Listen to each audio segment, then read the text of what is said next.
नमस्कार मित्रांनो, वीकली अनालिसिसच्या व्हिडिओमध्ये तुमच्या सर्वांचं स्वागत आहे। या आठवड्यामध्ये आपण कोणकोणते ट्रेड घेतले, कुठं आपलं टार्गेट झालं, कुठं स्टॉप लॉस झाले, ते सगळे ट्रेड आजच्या व्हिडिओमध्ये मी एक्सप्लेन करणार आहे। प्लस तुमची थोडीशी सायकोलॉजी चांगली होईल किंवा तुम्हाला परफेक्ट रिझन समजतील की कधी एंट्री बनवायची, कधी तुम्हाला बनवायची नाही। ओके, तर चला स्क्रीनवरती थोडंसं अनालिसिस करूया। चार्ट वरती आपण आलेलो आहोत, अनालिसिस करूया। बघा इथं मंडे कोणता 20 तारखेला, आय थिंक 20 तारखेपासून आठवडा चालू झाला होता। बघा पहिल्या दिवशी आपण इथं बाय डायरेक्शन ट्रेड घेतला होता। आता का घेतला होता, का नव्हता, रिझन काय होतं, हे सगळं काही या दिवसामध्ये आपण एक्सप्लेन करूया। ओके, बघा इथं बाय डायरेक्शनला घेऊन आपण आय थिंक इथं बुक केलं होतं, स्टॉप लॉस आपला इथला होता। आता याचं रिझन काय हे समजून घ्या। हे बघा इथं क्लोजिंग प्राइस आहे मार्केटमध्ये आणि एक सायकोलॉजिकल नंबर आहे 18,500चा। मार्केटमध्ये ऍक्टिव्ह कोण आहेत आणि स्टॉप लॉस कोणत्या डायरेक्शनला आहेत हे खूप महत्वाची गोष्ट आहे। आता इथं झालेलं काय बघा, मागचे 2 दिवस मार्केटमध्ये लोअर लोची प्राइस ऍक्शन बनत आहे। मग ही लोअर लोची प्राइस ऍक्शन आणि 18,500चा ब्रेकडाऊन देऊन मार्केट थांबलं होतं थोडंसं वरती येऊन इथं असं रिट्रेसमेंटला। ही बघा इथं एक लेवल आहे, इकडे सहज आणि इझिली दिसते मार्केटमध्ये लोअर लोची प्राइस ऍक्शन आहे। म्हणजे ज्या वेळेस मार्केट या ट्रेंड लाईनच्या वरती निघेल त्यावेळेस ते वरती निघणार आहे स्पाइक मध्ये। त्याचं रिझन काय आहे तर वरती स्टॉप लॉस अवेलेबल आहे। का स्टॉप लॉस अवेलेबल आहेत तर मार्केटमध्ये लोअर लोचं स्ट्रक्चर बनलेलं आहे आणि मार्केटने एक चांगली रिट्रेसमेंट दिलेली नव्हती, बरोबर। म्हणून मार्केटमध्ये एक अपसाइड मोमेंटम पॉसिबल होतं। थोडासा ऍडव्हान्स ट्रेड आहे, जमत असेल तरच हे ट्रेड पकडायचे, नसेल तर सोडून द्यायचे। ओके, एकदम परफेक्ट हे मोमेंटम आपण कॅप्चर केलेलं होतं। आता त्याच्यानंतरची गोष्ट काय होती, मार्केटमध्ये हा रेजिस्टन्स होता। इथं ही रेजिस्टन्स लेवल इथं मार्केटने सस्टेन केलं आणि ब्रेकआउट केला। हा ट्रेड वरून सेल डायरेक्शनला भरपूर लोकांनी पकडला होता बॅचवाल्याने, पण मी हा ट्रेड घेतलेला नव्हता, मी एक ट्रेड घेऊन बसलेलो होतो। तर हे एक सेलचं मोमेंटम पकडता येत होतं, कारण ब्रेकआउट वरती रिटेलर लोक बाय साइड पोझिशन बनवतात। प्लस थोडंसं जर नीट पाहिलं तुम्ही तर इथे एक ट्रायंगल पॅटर्न पण असा बनलेला होता। हे बघा इथं अशा प्रकारे एक ट्रायंगल पॅटर्न पण बनलेला होता, त्याच्यामुळे पण एक मोमेंटम पॉसिबल होतं की बाबा ब्रेकआउट झाल्यामुळे रिटेलर बाय साइड पोझिशन बनवते आणि मार्केट फॉल करेल, त्याच्यामुळे ते एक सेल साइड मोमेंटम मार्केटमध्ये आलेलं होतं। ओके, आता बघा कोर्स अनाउन्स केला, फक्त 499 ची बॅच आहे। कशा प्रकारे अनालिसिस करता तुम्हाला सगळं काही त्याच्यामध्ये सांगितलेलं आहे। ज्यांना जॉईन करता त्यांनी लवकर जॉईन करून घ्या, कारण त्याच्यामध्ये लाईव्ह पण असणार आहे, रेकॉर्डिंग असणार आहे, प्लस तुम्हाला निफ्टी, बँक निफ्टी याचंही अनालिसिस, इक्विटीचं अनालिसिस आणि महत्वाची गोष्ट म्हणजे तुम्हाला सगळ्यांना जो चॅट ग्रुप पाहिजे असतो तो चॅट ग्रुप पण आपण त्याच्यामध्ये करणार आहोत। ओके, एक 4 ते 5 दिवसामध्ये नवीन चॅट ग्रुप येईल, पण अगोदर सगळ्यांनी शिकलं पाहिजे, त्याच्यानंतरच चॅट ग्रुप मी देणार आहे। ओके, आता मला वाटतं हा दिवस आपण लाईव्ह मध्ये प्रेडिक्ट केला होता, लाईव्ह स्ट्रीम चालू होती युट्यूबला। इथं बघा मार्केटमध्ये एक एम पॅटर्न इझिली दिसत आहे।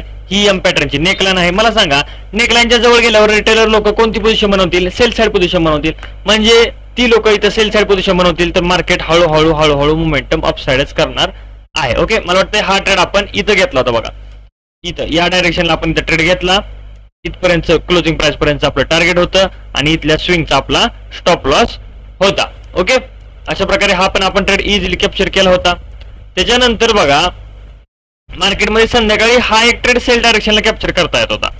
हा एक ट्रेड सेल डायरेक्शनला इझिली कॅप्चर करता येत होता इथपर्यंत। कसं काय तर बघा मार्केटमध्ये सगळेजण सेल सेल सेल सेल करत होते। एक टाइम असा येतो की या ब्रेकआउटवर रिटेलर लोक बाय साइडला पोझिशन बनवायला चालू करतात। का, कारण ती लोक सेल करून थकून गेले आहेत तिथं, मग त्यांनी बाय डायरेक्शनला पोझिशन घ्यायला चालू केली की मार्केटमध्ये एक फॉल येतो।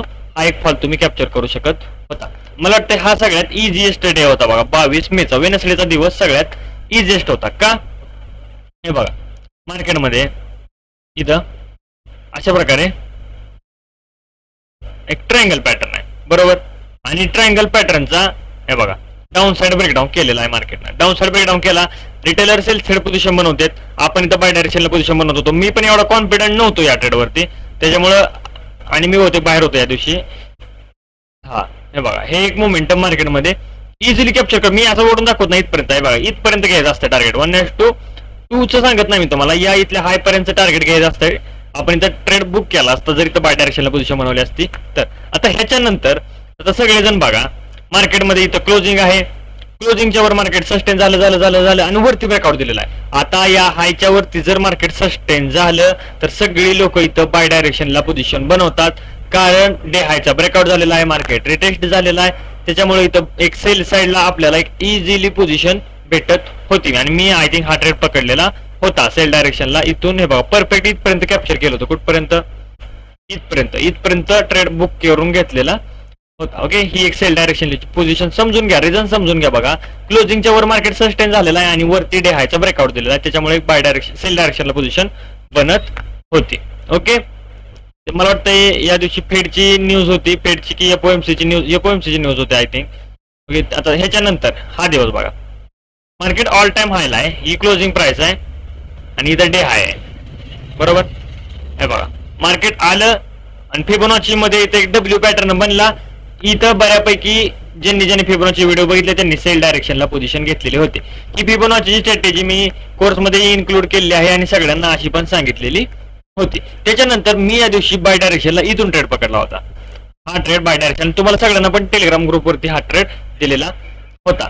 याचं रिझन काय आहे बघा, मार्केटमध्ये एक लो ओव्हरलोचं स्ट्रक्चर बनलेलं आहे. आता लो ओव्हरलोच्या स्ट्रक्चरवर सगळे लोक इथं आणि डे हायचा पण ब्रेकडाऊन झालेला आहे. लो ओव्हरलोचं स्ट्रक्चर आहे म्हणल्यावर सगळे लोक इथं सेल साइड पोझिशन बनवतात, मार्केट इथून एक अपसाइड मोमेंटम करत असतंय. अशा प्रकारे हा मूव कॅप्चर केला होता बाय डायरेक्शनला.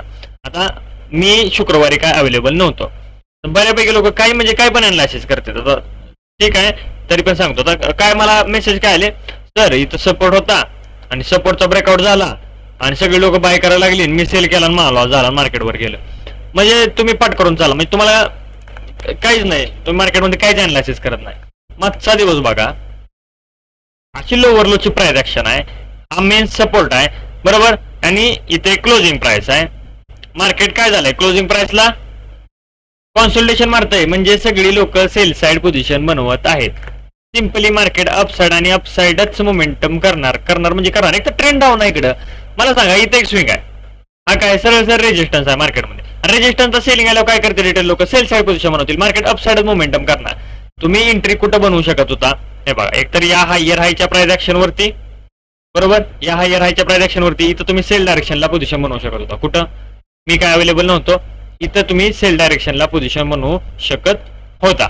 ओके, इथं जर नसती घेतली, इथं घ्यायची असती तर मूर्खपणा आहे, इथं जाऊन सेल करत नसतात. ओके, मग ह्या पोझिशन तुम्ही इझिली बनवू शकत होता. अपसाइड मोमेंटम कॅप्चर करता येत होतं, एम पॅटर्न होता मार्केटमध्ये, अपसाइड मोमेंटम कॅप्चर करता येत होतं. ठीक आहे, ज्यांनी केला असेल त्याने बेस्ट आहे. अशा प्रकारे तुम्ही विकली अनालिसिस मार्केटमध्ये इझिली करू शकत होता. सिंपली तुम्हालाही अशाच प्रकारे डोकं लावायचं, काहीतरी फालतू विचार आणि डोकं लावत जाऊ नका. चांगल्या प्रकारे अनालिसिस करा, तरच तुम्हाला येणार आहे. हे सगळं अनालिसिस मी कोर्समध्ये सांगितलेलं आहे कसं करायचं. फक्त 499 फीज ठेवलेली आहे, आपण ज्यांना जॉईन करता त्यांनी करून घ्या. काही दिवसानंतर परत फीज वाढल्यानंतर तुम्हीच मला मेसेज करता फीज वाढवली सर. एक तर ठेवतानाच एवढी फीज ठेवलेली आहे की काय त्याच्यामध्ये विषय नाही.